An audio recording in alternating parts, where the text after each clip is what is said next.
Yo, what's good? We on this motherfucking YouTube vibe right now, you heard? Onyx motherfucking for life. 30th anniversary, bro. Shit crazy, man. I can't believe this shit. 30 years in the game. Niggas is still out here crushing these motherfuckers, man. 1993, the album dropped in March.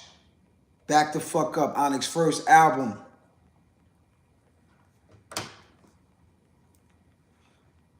Four niggas from Queens. Four young niggas from Queens, man. Straight up, man. It was crazy. Rest in peace to Big DS. My best friend growing up, you know what I'm saying? Rest in peace to the God, man. Straight up. Big DS was part of the founding members of Onyx. Created the whole shit with me.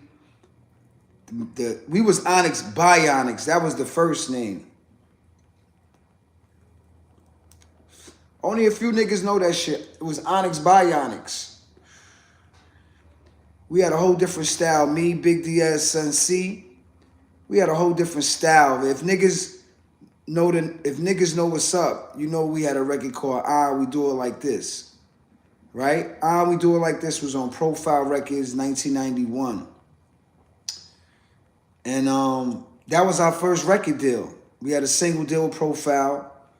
You know what I'm saying?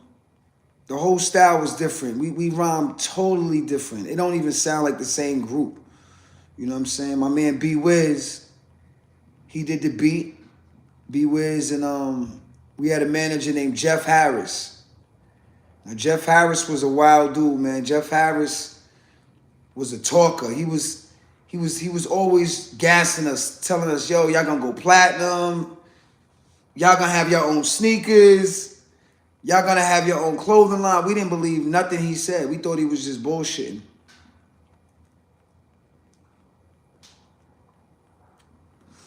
Jeff Harris was a sanitation worker. He worked at the garbage, the sanitation department. And we used to go check him late night because he had like the night shift. We would go to Jeff Harris' job. He worked in Queens.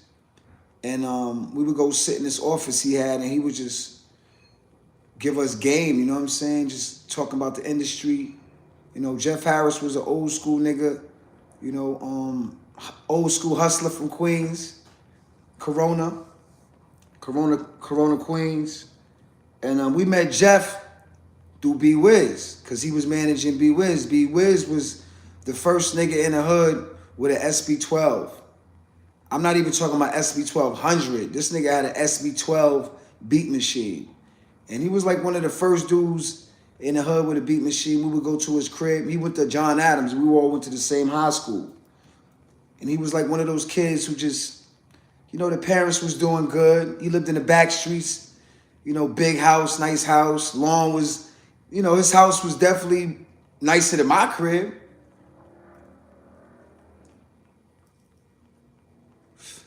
We would go to B-Wiz crib and make demos and shit.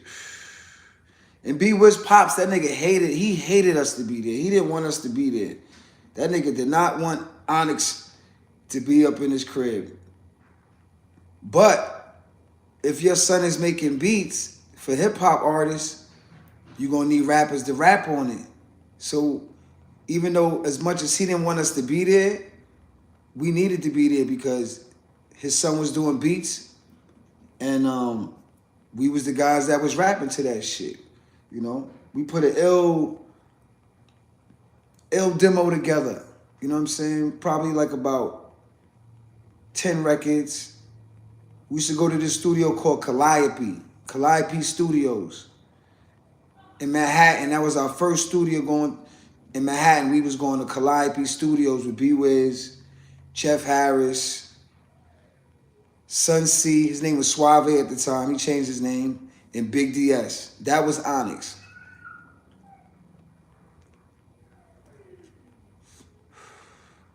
And we made this joint called We Do It Like This.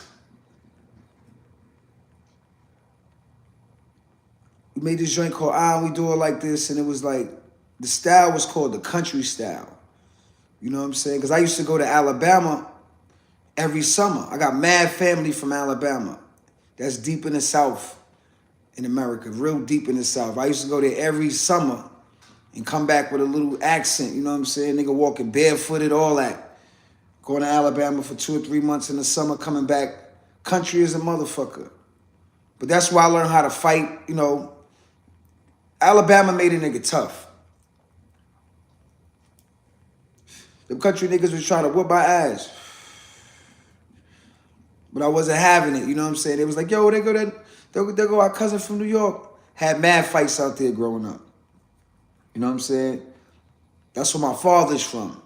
My pops is from Alabama, and he used to take me down there every summer. So when I came back to New York, we had the little country thing going on, the country style. You know what I'm saying? If you go on YouTube, all you gotta do is Google and we do it like this. Type that in. And we do it like this by Onyx, and you hear the first Onyx single. You know what I'm saying? That was the first. And then B-Wiz got murdered. Word. B-Wiz got murdered, man. It was crazy because I was probably one of the last people he saw. He was like, yo, Fredro, man, I'm about to go to Baltimore, about to sell drugs. Because at the time, in 80s, late 80s, the 90s, everybody was selling crack. That was just like niggas was like, fuck working at Burger King, fuck working at McDonald's. Like, niggas was going straight to the street corner and selling cracks. And going to Baltimore, you can make more money selling crack. You know what I mean? It was worth more out there. So I remember this day vividly, like it was yesterday.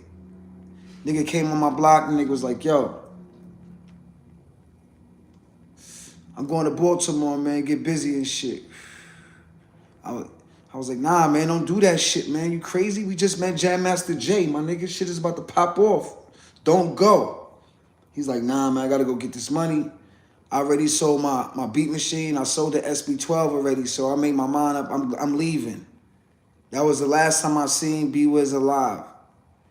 And then, you know, we got the news. He got murdered and shit. It was, you know, that was kind of like the first person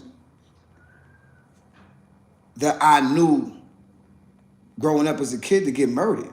You know what I'm saying? And it was, that shit hurt. You know? Went to the funeral. You know what I'm saying? Just seeing my man laying in the casket is just, you know, that's just some shit you shouldn't have to go through 16, 17 years old. Like, you know what I mean? It's just, but where I'm from, Queens, Jamaica, New York, that's just part of the norm. It's normal. Shit is normalized. This shit is crazy how normalized it is. But yeah, we made We Do It Like This with B-Wiz. That was our first record deal with Profile Records. And that shit ain't really do nothing.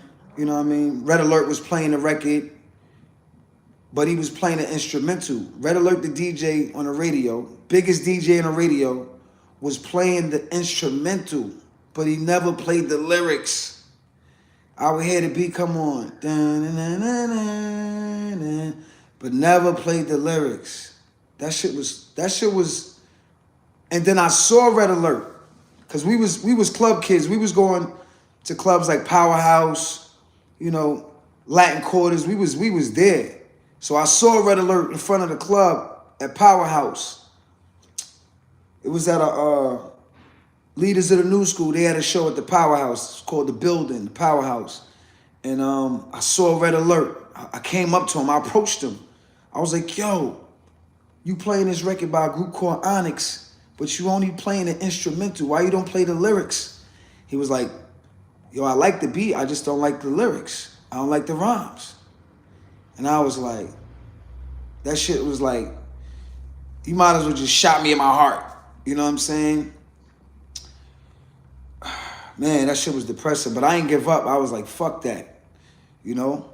And, you know, we went to the studio more and more. After B-Wiz, passing to B-Wiz, we hooked up with Steve from Corona. Fat Steve, rest in peace. I think he passed away too, man. So now, we not working with B-Wiz, we working with Fat Steve. So, boom, we doing demos with Fat Steve now.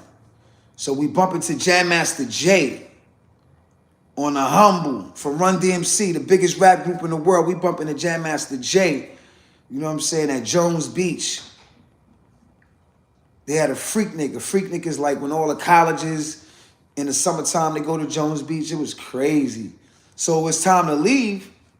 It was a traffic jam. I'm probably sure you heard the story already, but there was a traffic jam and no cars were moving.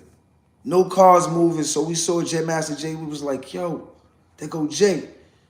Yo, could we smoke with you? He like, yeah, come smoke with us. Him and his brother Marvin. So we go in the van with Jay and start smoking with Jam Master Jay from Run DMC. We in the van, crazy fly van. We in there, me, Big DS, and Sun C. We in the van with Jam Master Jay smoking fucking weed. Shit was crazy. After that, we hit it off, man. Like, he became our big brother. And this is before Jam Master Jay even had a record deal with Def Jam, none of that. He was just a cool nigga, you know what I'm saying? So he was like, yo, you know, we told him we rap. He was like, yo, get your demos together. And then I'm working on getting a record label. I want to sign some groups, blah, blah, blah, blah, blah. So we like, damn, we met Jam Master Jay. And I told B-Wiz, I was like, yo, we met Jay. Do not go to fucking Baltimore, nigga left. But yeah, now we doing demos with Steve now. We getting our demos ready for Jay. You know what I'm saying? We calling Jay every now and then on the phone. He on tour, and we went to Run's wedding. You know what I'm saying? Run had a wedding. We was there. We was at Jam Master Jay's wedding. You know, we was mad cool with Jay. When Jay got the deal, he called us. Was like, yo, I'm coming through. You got your demos ready? We was like, yeah. He came through, picked me up in the Big Benz. I'm at Burger King, Rockaway Boulevard. He picked me up in the Big Benz. We ride through Southside, smoking that Princess Black. Played the demos, and that was it. But here's the thing. When we was doing those demos, one day, Big DS and Sun C didn't come to the studio. One day, they didn't come to the studio. And at the time, Tropical, because Sticky Fingers' name wasn't even Sticky Fingers yet. Tropical was my cousin. We worked at the barbershop. We was getting money, cutting all the crazy niggas in Queens hair, all the drug dealers, all the rappers. We was making mad money cutting hair in a barbershop called New Tribe. So Jeff like, yo, where Big DS and Suave? I'm like, I don't know. Them niggas was doing some crazy shit. Long story short, they ain't come to the studio. I chose Trop. I was like, yo, let's go to the studio. Come with me. Because he was rhyming too. He was a solo artist. He was doing his demos, his solo shit. You know what I'm saying? Him and this dude named Arthur was doing demos.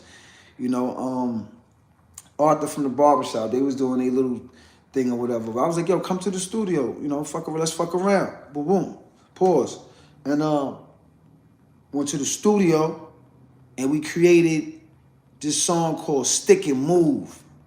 Stick and Move. And after Stick and Move, everything changed because that was the time right there where we changed our rap style. Everything changed. No more country style. It was more aggressive. A lot of character, but way more aggressive and more energy. You know what I'm saying? Like, we was going through a lot at that time too. You know what I'm saying? Not even the passing of B-Wiz. Just a lot of niggas was getting locked up. It's fucking crack era. Everybody was, you got crackheads everywhere. Queens was crazy at that time. You know what I'm saying? Going through that whole shit. And Jamaica was, you know, Jamaica was crazy. They shot the cop in Jamaica. It was just crazy in Queens. Like, after they shot Edward Burns, it just was crazy in Queens. Like, police was on some bullshit. You know what I'm saying? Police was locking niggas. It was just crazy. Niggas was getting shot. It was crazy. You know what I'm saying? And we was just living there. That's where we lived. It was just normal to us. It wasn't, you know, if you on the outside looking in, it's like, damn, you know what I'm saying? What the fuck? You know? But the whole America was going through that shit. When crack came in, that shit destroyed families. You know, it destroyed neighborhoods. You know, we had to bounced back from the crack era. And when we was doing our rap shit, we was coming up through the crack era. You know, niggas was selling crack, niggas was smoking crack. It was crazy. So our style changed through the years. You know what I'm saying? Just from dealing with a lot of bullshit, hard shit. You know what I'm saying? The style changed. The style got hard. We got grimy. That's when the grimy style was created. So back to Jam Master Jay picks me up in the Mercedes. We in South Jamaica, and I'm playing him the demos. The Stick and Move song that me and Sticky did was on that tape. It was the last song on the tape. So I'm playing all the songs that me and Big DS and Son C got. He liking this shit. He like, yeah, this shit is dope. But when I played him the song with me and Sticky, he was like, yo, what's this shit? Because the style, because everything was different. That one record was different than all the nine songs on the tape. That was the different song. Different rhyme style, different energy. Sticky was a different voice. It was just different. So he was like, what the fuck is this shit? I was like, oh, that's just me and my cousin Sticky, man. I mean, my cousin Trop. Well, he said his name was Sticky Fingers on that record. You know what I'm saying? And that's when Sticky Fingers was born. He was like, who's the Sticky Fingers kid? I'm like, oh, that's my cousin Trop. He said, play that shit again. He played, I swear to God, he must have played that shit 10 times. You know what I'm saying? So he played that shit crazy. Like, I'm like, he really digging this shit. This nigga Jay really fucking with this shit. This shit's crazy. You know what I'm saying? So after he heard that, he was like, yo, that nigga gotta be in the group. I was like, but he ain't. He was like, yo, if that nigga ain't in the group, it ain't no group. Told Big DS, told Son C Suave, I was like, yo, that nigga Jay wants Sticky in the group. He was like, nah, man. They was like, nah. We ain't putting that nigga in the group. It's already 3 of us. I said, well, if Jay called, Jay was like, yo, if this nigga ain't in the group, it ain't no group. So that's how Sticky got in Onyx. So fast forward, we get the budget, we get our couple of dollars. Not a lot of money. We get a couple of dollars though. And we get to work. The first song we did after Stick and Move was Throw Your Guns. Like that shit came like, that was like the first record we ever came out with, like Throw Your Guns. Like we would go to Shy Skills' crib. Shy Skills lived in Corona. And no, Shy Skills lived in Flushing, my bad. He lived in Flushing. Flushing, Corona, all that shit is kind of same, but he lived on Colden and Flushing, you know what I'm saying? Shout out to my Flushing niggas. You know what I'm saying? Lost Professor from Flushing, Nick the Exotic, Royal Flush. Those are Flushing niggas, you know what I'm saying? So let's not get it confused. So we used to go to Shy Skills' crib, go to the nigga, he had a fucking bedroom with his brother. Like it was some real shit. You know what I'm saying? We up in this nigga crib, he got bunk beds. And he got the ASR beat machine. You know what I'm saying? We met Shy Skills. Let me tell you how we met Shy Skills though. We met Shy Skills at the weed store on Jamaica Avenue. Niggas was buying weed and shit. From my man Dread, the blood clot Dread man you deal with. Yeah, man. So we buying weed from Dread. In the basement, I hear some hip-hop beats. I'm like, that shit crazy. What the fuck is that shit? Boom, boom. So when we leaving, we get in the car, we leaving, that nigga run after us, like, yo, my name's Shiloh. I do beats. I heard y'all niggas, woo, heard y'all niggas get busy, woo. You know what I'm saying? Because niggas knew we get busy. Everybody in Queens knew we get busy. So he saw us, he was like, yo, here's my beat tape. So we played the beat tape right there, and I was like, yo, this nigga got some shit. But the nigga beats was like happy though. He had beats like Tribe Called Quest type beats, but you could hear like the production, like the drums, you could hear like the shit was tight. You know what I mean? Like this nigga had something. So we was going to Shy Skills' crib, and we was telling the nigga, yo, we want mystical shit. That was our word. We was telling Shy Skills, we want mystical. We want the shit to sound mystical. We want it to be grimy. I said, so he was sampling shit. I was like, yo, won't you just lower the sample to a lower, make it darker? Can you make the samples darker? So he was just going lower and lower, and then that's how the sound developed. The whole back the fuck up sound. Like a lot of the samples he was sampling, he was turning it down, turning the pitch down. So you getting a more darker element with the sample, you know what I'm saying? So that's how the whole Back the Fuck Up album was kind of made. We was asking for that mystical shit. And Shy Skills, he was giving us that mystical shit. The song Back the Fuck Up was created in Shy Skills' bedroom. I remember that shit like it was yesterday. He made that shit right in the bedroom with us. Back the Fuck Up. That particular song was made right there. Throw Your Guns, he was kind of making shit on his own, but that particular record, Back the Fuck Up, that was probably like the first time we ever went to Shy Skills' crib and made that beat.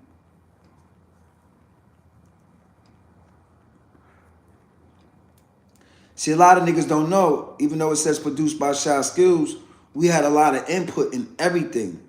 You know what I'm saying? Like, nah, take that out. Change the drums, do this, woo, woo. Like, we was always vocal and knew what we want as, you know, as far as rappers and producers. You know what I'm saying? So, rest in peace to Shy Skills.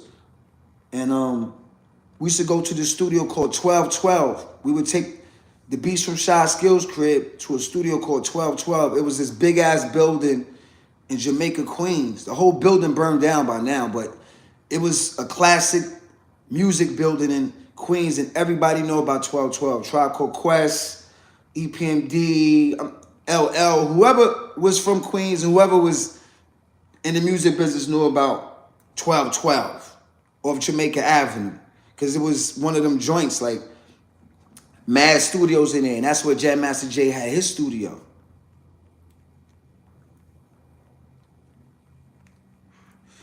A lot of crazy nights in them studios, man. A lot of crazy nights. We was 19, 21 years old, and before we would go to the studio, we would go see my man Littles, right? My man Littles off Jamaica Avenue. And he had these things called mess tabs. Mess tabs is like some ill type of ill drugs. It's like shit take you to a whole nother atmosphere. Like this shit was crazy. Like probably like the first ecstasy, that feeling. Like, so this is true story. I'm gonna give it to you for real. So before the studio runs, my man Eat 'em Up was driving a rodeo. We was working at the barbershop making money. We had our own brand new cars, all that already. We was going to see my man Littles. Eat 'em Up would drive. We go see Littles, go pick up a couple of Skittles. We was calling them Skittles. Take a few of them shits, and then we was like on 100. That shit was like putting a battery in a nigga back, for real. So you hear records like Throw Your Guns and Back the Fuck Up. Like niggas was fucking on one. Niggas was, we was out of here. But we needed that. We needed to go there. You know what I'm saying? Like we was looking at niggas like Jimi Hendrix. Like that was one of our favorite niggas. Like, you know, we was down with the hippie era. You know what I'm saying? My man Jamal from the barbershop, he put me up on the mescaline, on the mess tabs. My man Jamal from the barbershop. Niggas would take me to fucking house clubs, you know what I'm saying, partying all night till the fucking sun come up and shit. Word, Jamal from the barbershop used to take me to the city early in the game. Manhattan, the city.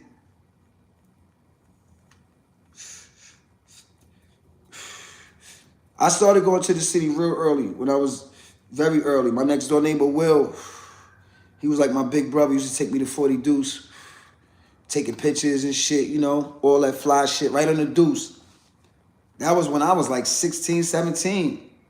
And it's crazy because I needed fake ID to get in this club called Bentley's, right? And that's when I got fake ID. My big bro Will took me to get fake ID, and that's when I got the name Fredro Starr on the ID. I still wish I had that fucking ID. Because they was calling me Fredro, and I needed a last name. You know, the hood was calling me Fredro because I was rhyming in the park doing all that shit already. So I needed a last name. I put Starr on that shit. Fredro Starr. That was my fake ID. And I was getting into clubs with that shit and all that shit. But back to the Back the Fuck Up album. A lot of those records, man, like, you hear the energy on records like Shifty. Like, it was competition. Like, when we was in the studio writing, it was me against Sticky, me against Suave. DS, I love Big DS. I love Big DS, like, but as far as like he wasn't the illest lyricist, but Big DS was the glue. He brought the other shit that we needed for Onyx. It wasn't about the rap with him. It was more about the energy he was bringing. You know what I'm saying? He kind of was like the Flavor Flav. You know what I'm saying? How Flav is to Public Enemy. That's how Big DS was. But me, Sticky, and Suave, we was going head to head, like with the pen, like, you know, and this is on Mescaline, Brain Crazy. So when I hear rappers like Eminem and all these rappers take drugs to make music, I get it. Like, you know, sometimes it brings out something else. And it brought you back the fuck up. 30 years later, it's still one of the illest, hardest albums ever. I don't give a fuck what you say. Like, Back the Fuck Up changed hip hop. When we came out, everybody wanted to rap like Sticky Fingers. They wanted to rap like Onyx. Everybody. Brooklyn, Bronx, no matter where you was, on every street corner, nigga wanted to rap like Onyx. You know what I'm saying? Niggas got bat ball heads every fucking where. Like, yo, shit was crazy. And that was just from us coming from where we came from, going through what we was doing, making a classic. We knew we was making a classic album. Niggas like Daz Effects. Daz Effects was big inspiration. Big inspiration. The whole Hit Squad, you know what I'm saying? When they had the whole that shit was big inspiration for us. Like, yo, we gotta come hard. We gotta come harder than this shit right here. You know what I'm saying? Cypress Hills, big inspiration. I told B Real, I said, yo, y'all niggas, like, y'all brought the best out of us. Cause Cypress Hills, it was like, yo, when I first heard Killer Man, that shit was like, yo, we gotta come crazy. We gotta come crazy. You know what I'm saying? And, you know, being through hip hop and, you know, being a fan and a student of hip hop, we took a lot of elements from a lot of different people, man. You know what I'm saying? To create Back the Fuck Up. Even with the skits on the album, mad skits on the album, funny shit, this shit. Like, we got that from De La Soul. Rest in peace to True Goy. We got that. All that skit shit and Prince Paul, like, we got that from them niggas. How we put that together. Bitch ass bootlegger gets shot and all of that. Like, we got that from them, how to put an album together. Because I'm talking about Back the Fuck Up album. It's the whole project. And let's not forget about my nigga Cool T. Shy Skills produced 90% of the album with Onyx and Jam Master Jay. But Cool T from the Afros, Jam Master Jay peoples, he produced The Next Niggas and he produced Attack of the Boarheads. He produced those two joints. You know what I'm saying? So if you hear the album, you can hear the difference in the production on the album. If you listen to it, you hear. But we needed that though. We needed to change the sound up a little bit. So yeah, shout to Cool T, man. Gave us some classic shit with this album. And yeah. But one of my favorite records on the album from Back the Fuck Up is Bitch Ass Niggas. Like that beat and that whole shit, and Big DS rapped on that record. Big DS, I put a hole in your chest. But we helped him write the rhyme. And he got it right.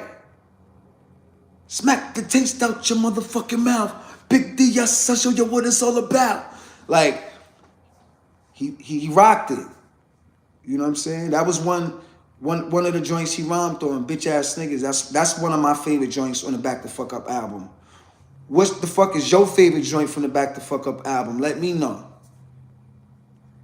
Yo, shout to everybody on the check-in. I can't see shit. I've been smoking this OG. Salute to everybody.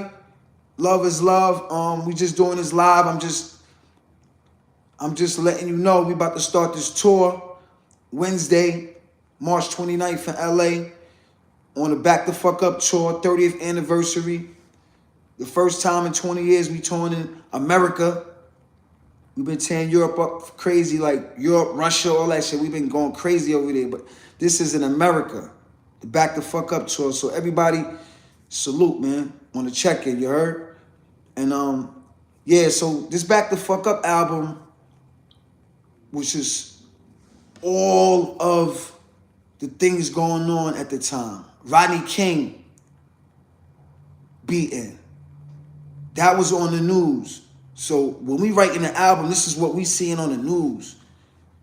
You know what I'm saying? We seeing TNT locking niggas up. The war on crack. Nancy Reagan. Crack is whack campaign. All that. This is what we seeing. This is the times. You know what I'm saying? This is the times that we creating though. We creating the whole world, trying to block all that shit out and creating our world on music, but we taking elements of everything that's going around us. You know what I'm saying? So groups like Leaders of the New School and Naughty by Nature, without them niggas, there wouldn't have been no Back the Fuck Up. Because Back the Fuck Up, we was talking to every rapper in the game that was out. We was telling niggas to back the fuck up. Like, it was meant for everybody. Like, we didn't give a fuck. Like it was like war. Like, we gonna take our stake in this game, and we rolling with Jam Master Jay and Def Jam. Russell Simmons coming to the Throw Your Guns video shoot. We got Russell Simmons in camouflage, spitting on camera. Russell Simmons, the smoothest gentleman I know. We got him in the hood wilding. You know what I'm saying? Word. Throw Your Guns video was crazy. We shot that in South Jamaica, Queens. Shout to Diane Martell. Crazy ass director. But she got the job done. Like, she's top tier with this shit. Like, she was not afraid to get dirty. Like, she was not afraid to lay on the ground and get the shot we needed. Throw Your Guns video was amazing. Crazy. Shot that right in Southside Jamaica. Like, really, we put South Jamaica on first. You know? You had a lot of rappers from South Jamaica, but we put South Jamaica on first. And we had South Jamaica on our shoulders, and we was coming through. Nigga, we go to the show, it'd be 100 motherfuckers, man. From across the bridge, this side of the bridge, Jam Master Jay, they bringing niggas from Hollis. Like, it was just crazy. The Queens movement was crazy. But yeah, Throw Your Guns video was shot in Jamaica, Queens. But here's a fact. We shot some of that video in Harlem. Word. Like the red hallway scene in Throw Your Guns video, we shot that in Harlem. And if you look in Throw Your Guns, there's like a nigga laying on the floor with like, he's laying on the lobby with like blood coming out his head and shit. So like he just got shot. That was shot in Harlem. So we was in Harlem too. It was a 2-day shoot. Shout to Harlem. I can't forget Harlem. Shout to ASAP Mob and them niggas, you know what I mean? My nigga Budagar was popping. Stack Town was popping. But yeah, you know, because we was always in Harlem. Harlem was part of our DNA. We used to go to Harlem. Rest in peace to my nigga Tata, man. Yo, first nigga that took me to Harlem to go see Branson. Word up, getting the triangle bags of the illest weed in New York. We used to go get like $200 of that Branson.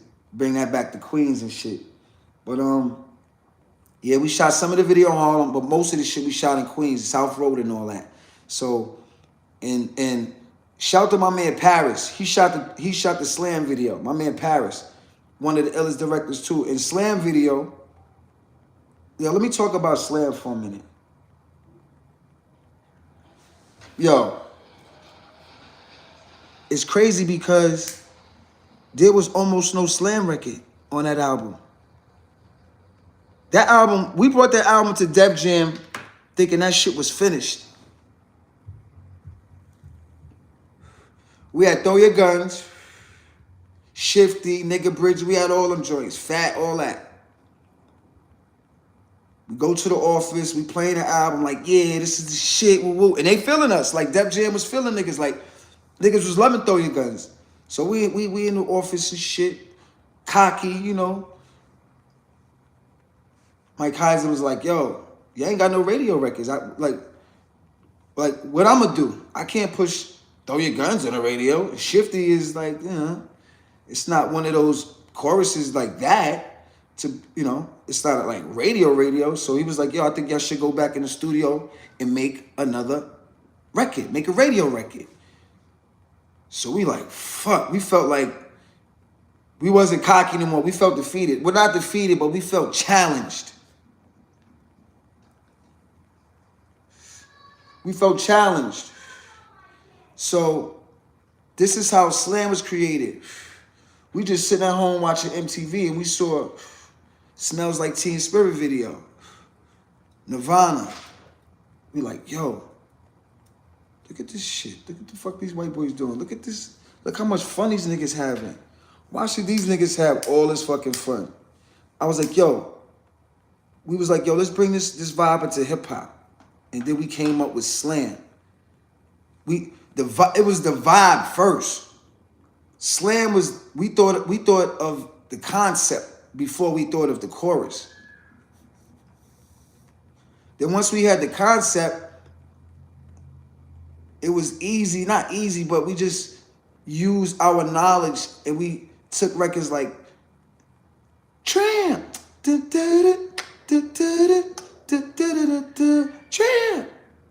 See what I'm saying?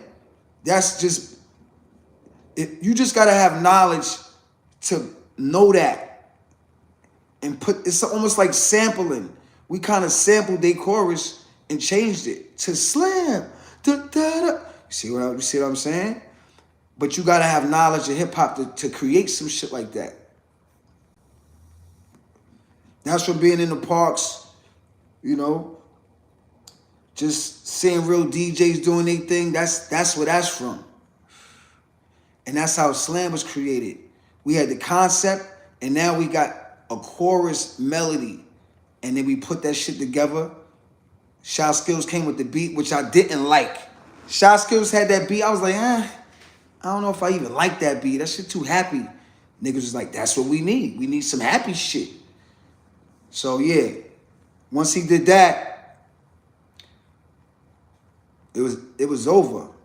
It was over. Once we brought Slam to Def Jam, them niggas put the house on us. They put all the money behind niggas.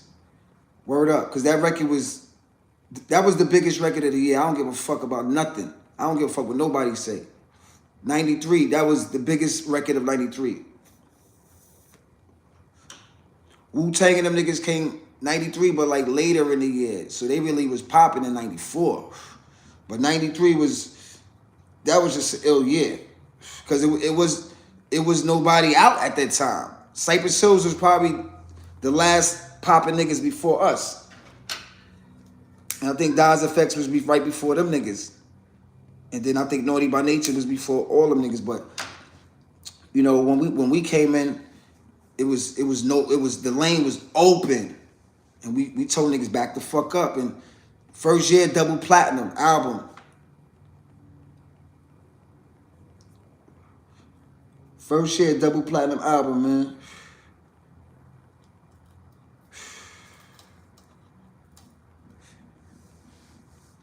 Life changed, bro. I saw a lot of life changed, niggas changed, I changed. Things was changing.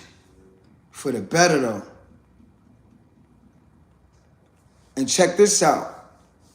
The whole time we doing the Back the Fuck Up album, I go to an audition for a movie called Strap. Jam Master Jaden was like, yo, they got this audition for this movie with Forrest Whitaker. I want you to go in there. Y'all all go in there and audition for this shit. So we go in there. We all audition for this shit. We all take our turn and go in there. And my stupid ass fucking get the part. Crazy. I couldn't believe that shit. Like, but believe me, I worked hard for that role. Like, you know what I'm saying? Because the first time they had interest in me, they was like, we want you to come back. So when they told me that they wanted me to come back, I had the script and everything. I was reading, I was doing, you know, I was studying, I was preparing for the role. And I got the role, bamboo. So the whole time we doing Back the Fuck Up, I'm going to the movie set, studio, movie set, studio. It was crazy. Like, this is my introduction into hip hop. Not just a record deal with Def Jam. I'm doing a movie too. I'm like, I never went to acting class a day in my life. It was not even, I didn't even think about acting until them niggas told me to go and do it. I wasn't even, I'm thinking about being a rapper. Never thought about being an actor. So now I'm just throwing into something I don't even know nothing about. But I like challenges. And I took the challenge. And if you see the movie Strap, that was my first movie. I didn't know what the fuck was going on, but I knew one thing. I had the heart to do what they was telling me to do. You know what I'm saying? Forrest Whitaker, man, love that dude. Put me in the game. Because after that, you already know. But yeah, man, that Back the Fuck Up album, 30 years later, we still here, man, God willing. Love everybody out there. We're going to do a part 2 because I left a lot of shit out. So when I watch this, we're going to do a part 2 to this because this is crazy. I can't believe 30 years, we still doing hip-hop, still keeping it real. And now real hip-hop is back. We went through all the trap shit, all this, all that, and now real hip-hop is back and we still here.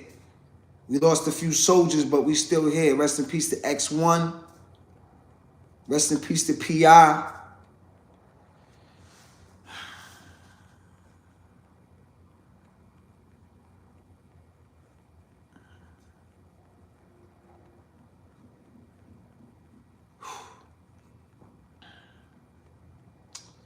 Yo, this shit is crazy, man. You see the logo.